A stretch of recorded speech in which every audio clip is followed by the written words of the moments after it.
रावण ने शिव जी की उपासना किया और शिव जी को प्राप्त भी कर लिया, और शिव जी उनके पास आया भी, उनको वरदान भी दिया, लेकिन आखिर शिव जी तो उनको बचा नहीं पाया।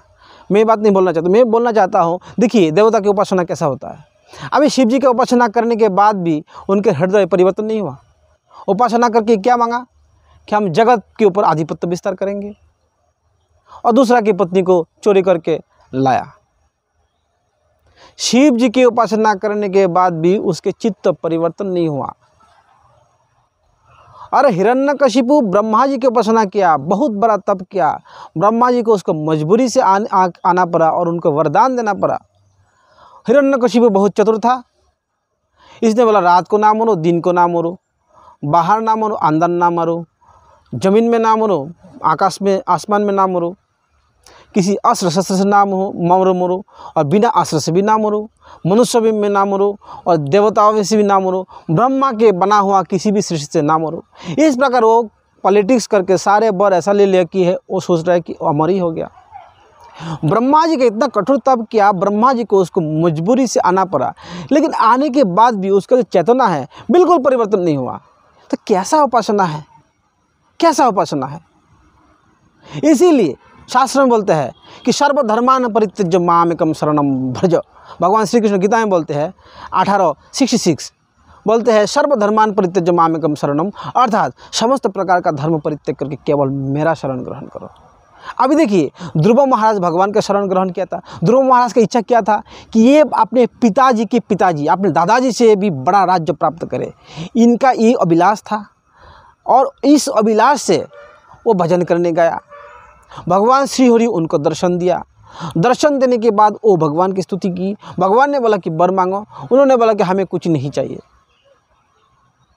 वरम न जाचे, मैं वरन याचना नहीं करता हूँ। क्यों?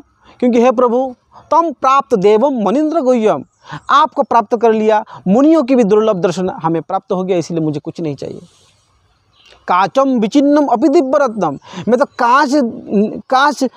कांच के टुकड़ा को बटोरने के आया, अभी मुझे हीरा मिल गया, तो मैं क्यों कांच के पीछे भागूं? भगवान श्री कृष्ण बोला ठीक है बेटा, मैं अपने तरफ से तुम्हें कुछ देना चाहता हूँ।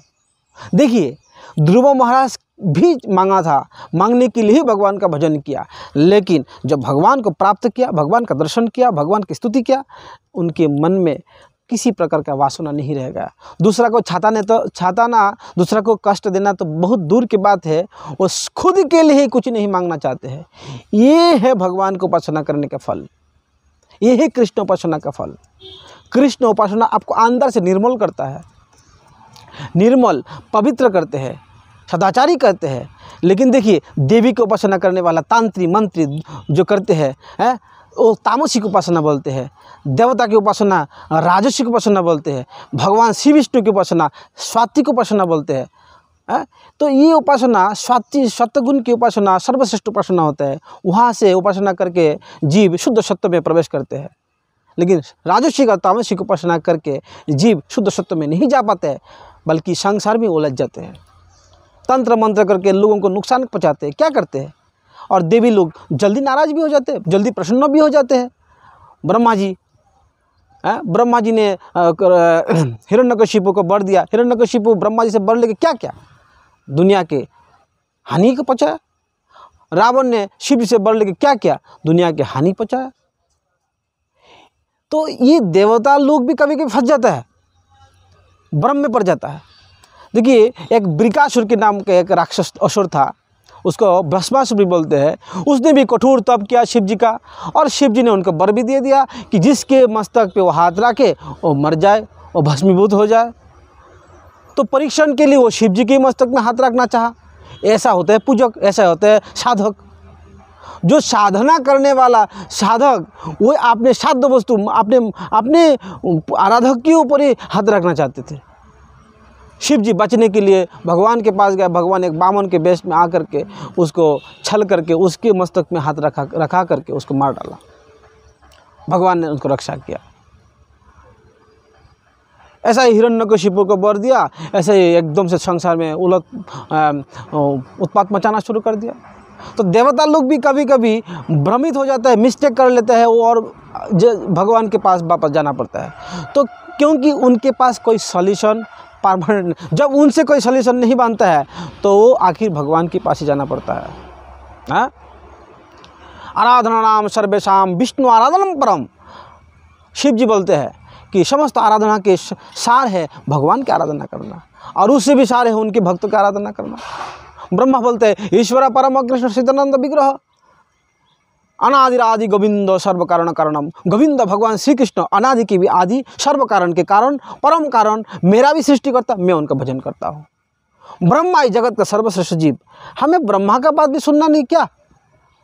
ब्रह्मा हमारे पिता है, मानव जगत के पिता है, मानव का सब सृष्टि के पिता है। तो हमारे पिता क्या कह रहे हैं?